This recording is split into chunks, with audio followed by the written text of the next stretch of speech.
Welcome to New Hampshire Politics with John Burt. I'm John Burt. Thank you for joining me today. And today we got a lot of great news about the budget and some other things that we want to talk about. And today's guest is my good friend, Kevin Scully. He's a representative from Nashua. Kevin, I cannot thank you enough for coming on the show. John, my pleasure. Thank you for having me. Yeah. No, we have a lot of fun up to the State House. Well, I don't always call it fun. But. Yeah. Well, it was like you said earlier, you would hate to know how much we make an hour.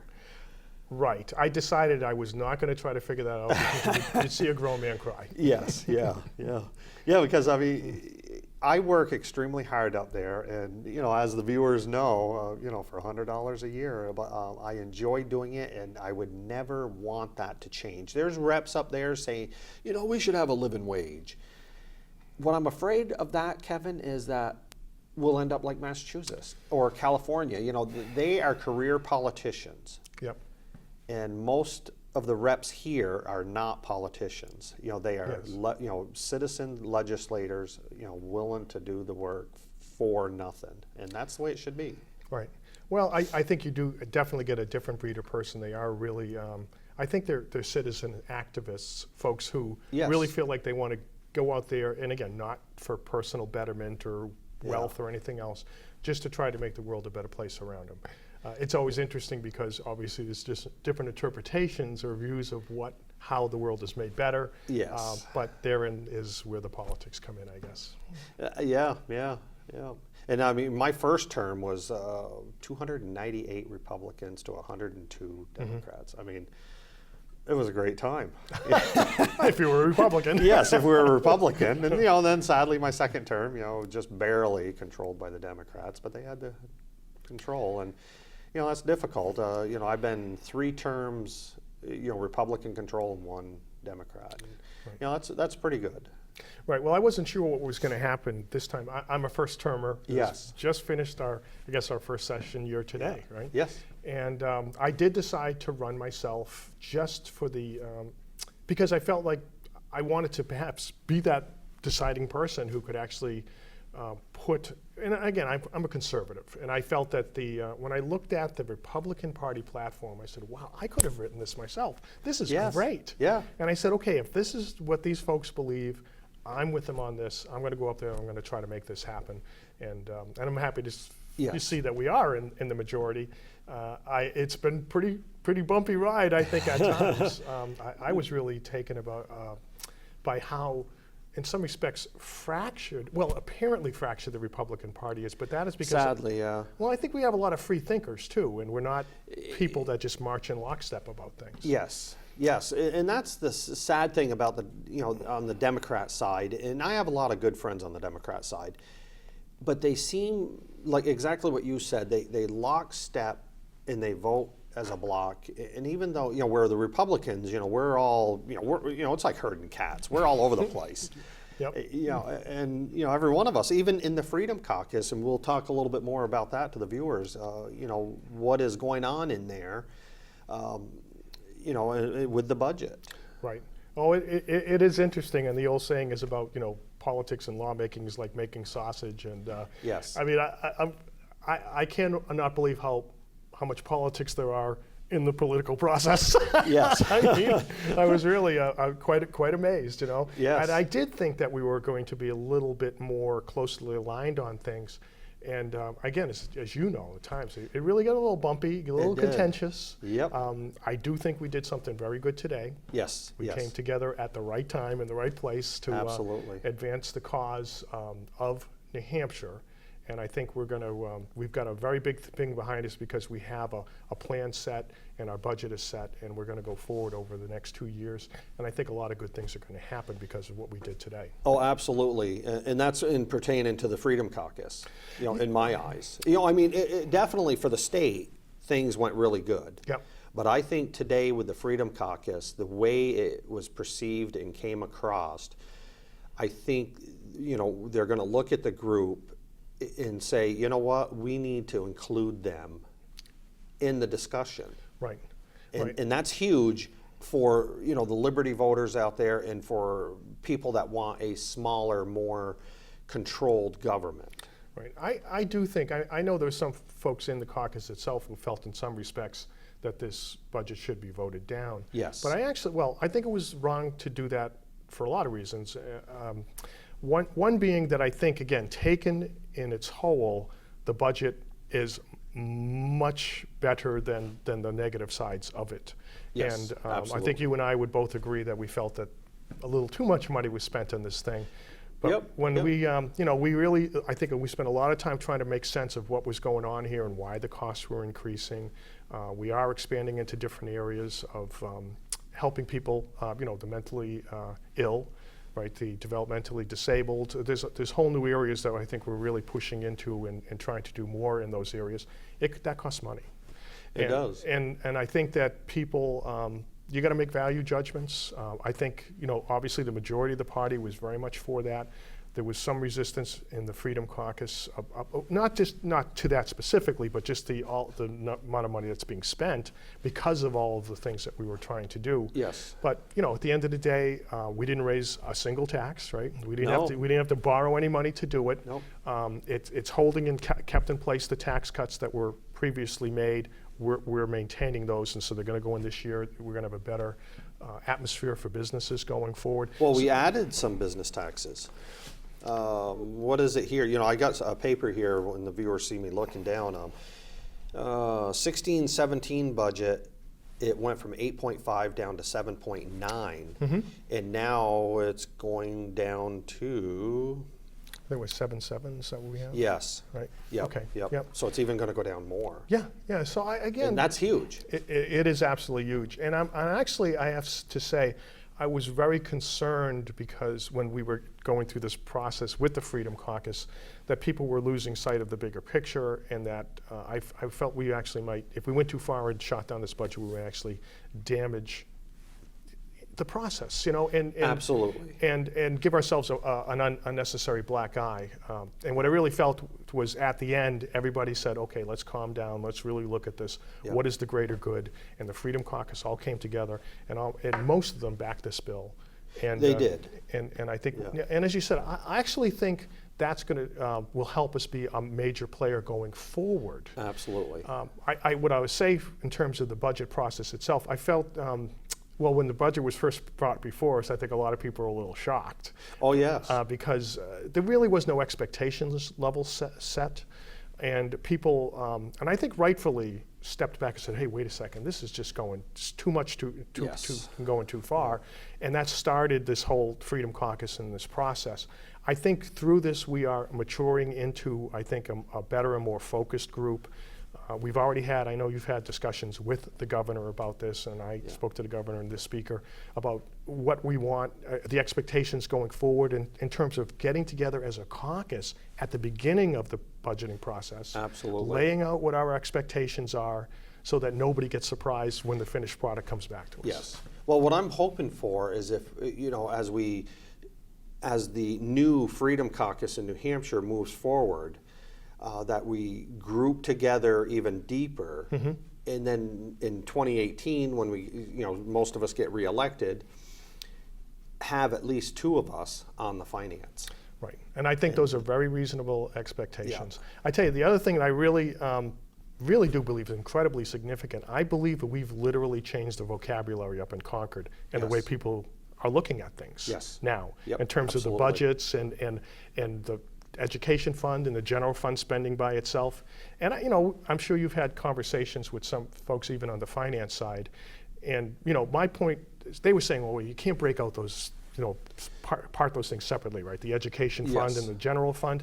And I said, well, yes, you can. And you can look at it that way. And I'll tell you, if you manage each section of the budget responsibly, the big number is going to take care of itself. Oh, absolutely. So I think a lot of people now will be looking at that. We're going to make our expectations known to them and basically say, fellas, let's agree early on in this process what the parameters are for a reasonable level of growth. And if you come back to us with that, but there's not going to be any problems, going forward. Yes. And what really helps us, again, and it comes back to being sad in my eyes, is that our friends on the left will stick together, and look what happened down in Georgia and is it South Carolina? you know, U.S. Congress, or was it Senate, that got voted in, that lady. You know, she didn't win by a landslide, but she won, I think, almost 53%, which is huge. Oh, Handel, right? The Yes. Georgia congressional Yes. race. Yep. Somebody told me that the Democrat side spent $40 million on that race. Yes. And she spent pennies to that. Yeah, I think it was. She spent less than 1/4 of what what Really? California spent to try to get this person elected. Wow. And you know, so I think that's what's going to happen in 2018, is that we're going to keep this movement going forward, because I know a lot of my Democrat friends that watch this show, and I see on the streets, you know, they're angry with the behavior, that they're so resistant. Even Hillary says, keep the resistance going. You know, and now the Bernie supporter there that shot, you know, the congressman, you know, on the ball field. I mean, you know, that behavior does not go well. So that helps the Freedom Caucus by keeping them in lockstep, because then, you know, the leadership knows that, you know, the Democrats are going to vote all the time against anything that we want. Even if it's good, they're going to vote against it virtually. Yeah, and I think they did that unfortunately they did that today, even locally budget. Here with this budget, which, Yeah. which I was really disappointed about, especially when you see how much spending and effort was put into increasing social services. I mean, I Yeah. thought that was the big mantra. We want to help the people. That's it. I'm puzzled as to why they would vote against that. Now, several Democrats did vote for it, Yes, they and did. now Governor Sununu can say this is a bipartisan, which it is, a bipartisan budget. Yeah, there's a couple of brave souls that crossed that line, because Yeah. again, I think there's tremendous pressure to get everybody thinking and voting the same So way. I heard Representative Shurtleff was waterboarding people. You know, next thing to it. Yeah. You know, I don't think it was actually waterboarding, but I think he had the whip out, and, you know, you got out of line. I think he was swinging.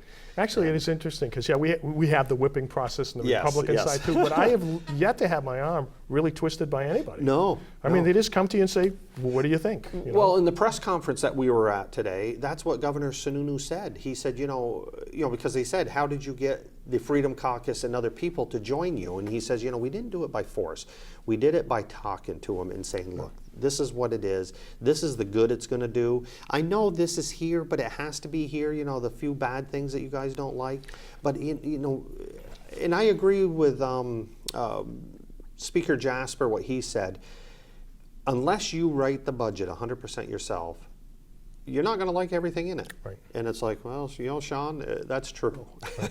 And I think part of that is what got me to vote, you know, for this budget at the end. Mm-hmm. Well, I was actually, well, here I am again, first term, first year guy. I'm suddenly called into the governor's corner office. Yes. Thinking, wow, what the heck am I doing Yeah. here? And I have to tell you, he was very, very gracious. Yeah. He sat down. You probably saw my charts and my little graphs Yes. in terms of government growth. I showed them to him. He goes, well, I haven't seen it look, you know, presented this way before. He said, let me have my budget person. Was it Charlie? Charlie Arlenhouse? Arlenhouse, yeah, great guy, boy, very smart. And that's what the governor said. I'll have him call you. And sure enough, I get a call from him. Yeah. We spent about a half an hour on the phone going over things. And at the end of it, you know, said, I get why we're where we're at and where we are. And that, again, as you said, was instrumental in my deciding to vote for this, because they used reason. They didn't Yes. try to use force or anything Yeah. else. Yeah. And that's the way to approach me. Oh, it is. And I called him up and said, you have my vote. Yeah. You know, and Charlie's, interesting. He's a great, I mean, a guy who has that kind of number sense and has a great personality too is wow. Yeah, I know every time I see Charlie, I go, hi, Charlie, I'm John Burt. And he goes, I know who you are, John. I don't know why I do it. It's just funny. You know, I want to be. But, you know, the House budget went down in flames. And so they brought back, so the Senate attached the budget to House Bill 144 and House Bill 517, because all spending bills have to come from the House. Right. And the vote on 144 was 198 to 166. That's a 32 difference. 16 votes could have made a huge possibility. And then the last budget, the trailer bill, which is 517, and that's all the spending and where the money goes and everything else. The first one is the budget, and then the second one is how to spend the budget. Right. That was 212 to 161. That's huge. And I'm wondering how many Democrats did go with us on that? That is a good question, because Yeah, I obviously should've looked it five up. less, voted Yes. against 517 and 144. So it makes you think perhaps they actually switched over once they felt it was a fait accompli since we Yes, passed the. but HB that's 144. 51 votes. That's 26 people going the other way would have made a difference. Right, and given I think we have roughly 40 people in the Freedom Caucus, had they all voted against the bill would have failed. Yeah, absolutely. But what it does show is, again, that I think that the people in the Freedom Caucus, even though they're financial conservatives, are also very reasonable people, and Yes. and they saw the greater good, and they came over and pushed this thing over the finish line. So Yeah. I'm very happy about that in Yes, terms of our yeah. being able to help do that. Well, and I want to throw up a picture here of Governor Sununu and I in the House, because what was really funny is, when he walked in, he was shaking everybody's hand, hello, hello, because to have the press conference in the Executive Council office. And then all of a sudden, "Where's John Burt?" And I was like, "I'm right here, Governor." What do I do now? Yeah, that's it. And he gives me this big hug. Yeah. He goes, "John, we're famous for hugging, so I'm giving you another hug." Yeah. And everybody's looking like, "Okay, John and the governor's are hugging again." And Hey, I think that's great. It is. Actually, it's the first time I met the governor, Chris Sununu, and sat Yes. down and talked with him. Oh, he's a great guy. I had a much better Yeah. impression and feeling about him after meeting him in person and getting to interact with him a little bit. He is a great guy. Yeah, oh yeah, yeah. But and he honored his word, because when I talked to the governor the other day and also with the Senate, I said I would like a member of the Freedom Caucus to speak at the press conference. Mm-hmm. And I said, we'll behave, we know what to say and not to say. And he says, I don't mind that. And they're, they kept to their word. And I looked at Victoria. At first they wanted me to speak, and I looked at Victoria Sullivan, representative over in Manchester, and I said, would you do it? For one, she's a lot better looking. And I thought, I can speak, but I said, I want you to do it. And she says, well, I'd love to do it. So she did, and she did a wonderful job. Oh, I agree. And again, I think she's a wonderful face of what I consider to be the new Republican Party. Yes. There's a lot of diversity in our party, and There most is. importantly, intellectual diversity. Yes. Which I think is really what we care. Yeah. But she is just a great lady. Yes. Smart as a whip. She's principled. She is articulate. Yeah. It doesn't hurt to be a good-looking person in the age of Oh, yeah. television, Yes. And, so Well, I think keep telling her I want her on the show. Nothing against you, Kevin, but I told her, I said, my ratings will go up. Oh yeah. I don't know. You could put me on in the midnight hour Yes. when people want to go to sleep. Yeah. And well, the other one too is I want to throw up another picture of the handmaidens, I think they're called. Do you know anything about them? And I know they were there for Senate Bill 66. And what Senate Bill 66 is, we've talked many times to the viewers about it, is the fetal homicide bill. Right.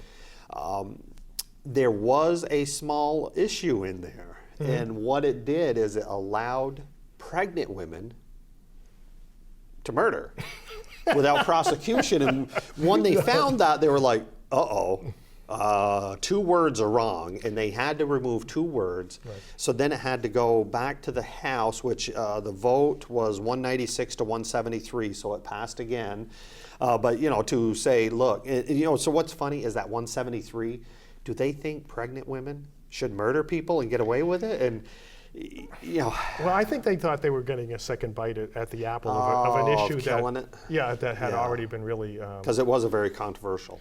Well, not to me, No. which is really No. interesting. I mean, literally, for those not familiar with this is the fetal homicide bill.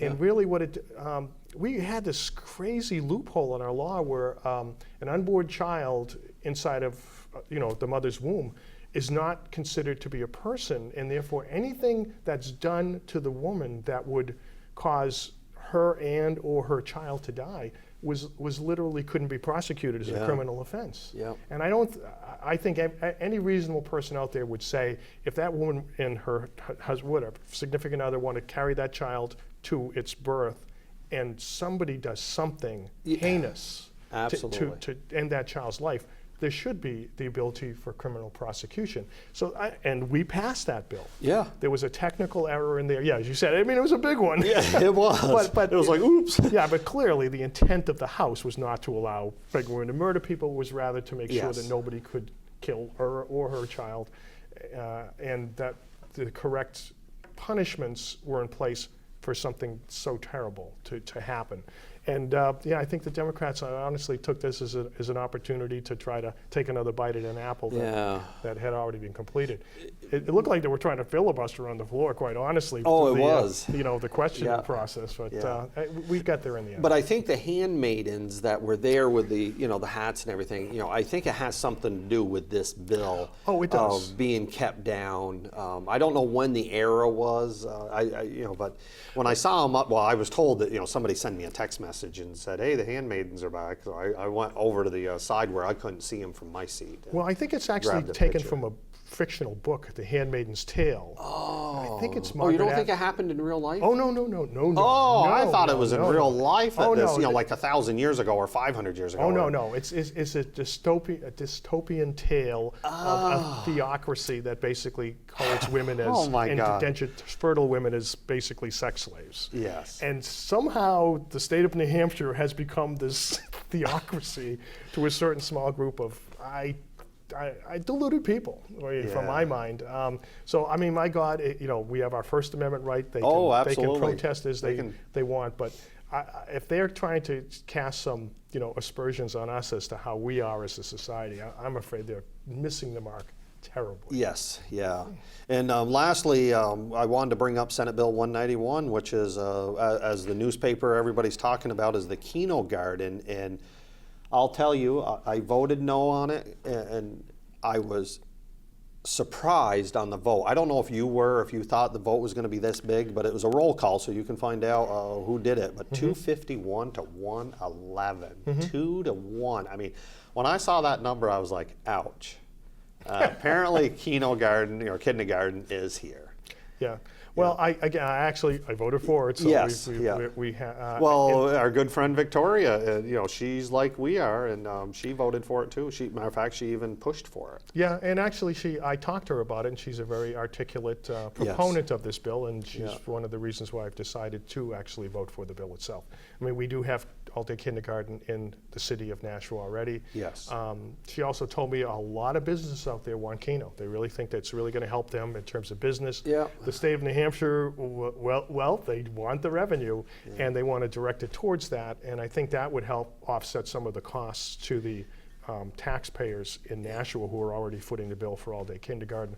So I thought this was the right thing to do for now, we're going to guarantee $1,100. That's my understanding. So what Keno is going to do is it's going to bring in revenue at a certain percentage of the winnings is taxed. And if they get $1,200 per student in Keno money, the schools that have kindergarten are going to get extra money up to $1,800, I think, if I remember correctly. Right. Yeah, and I don't think it's forcing kindergarten on anybody. No, it's they're still not. going to be a local decision in terms of what the community wants to do. But if they do decide to go down that road, I think it also has the half-day provision, which that's what Victoria fought for. And I think, honestly, taking a 5-year-old child and sticking him in a desk for 5 or 6 hours is probably against the Geneva War Crimes Convention. Yes. You can't do that to kids. But for half a day, if they want to go in there and the parents want to put their child in there, I think that's not going to. I literally think doing the full day kindergarten is somewhat damaging to children that young. I think it is too. Half day, I think is okay. Yes. It would be for them. So I think we've given the cities and towns in New Hampshire the decision-making rights to do that themselves. Yes. And we said if you decide to do that, we're going to help you with the cost. Yeah. No, I think it'll work. I still voted against it, but this was not a bill I was willing to fight on, to die on the hill for. Right. So I was like, I'm going to vote against it, but it passed, and so it's here, and, the way it goes. Right. And that's what we got to do is move on, to the next bill and see what's happening. Yeah, I do hope. I think, as you said, I think the Freedom Caucus is just in its beginning. Yes. I liken this process to we have the ship of state, which is this very large ship that has its own momentum. I think we're going to be that little tug that's going to come over to the side of it and just keep pushing and pushing with constant pressure until we finally get this thing moving in the right direction going forward for the people of New Hampshire. And I look forward to doing that along your side.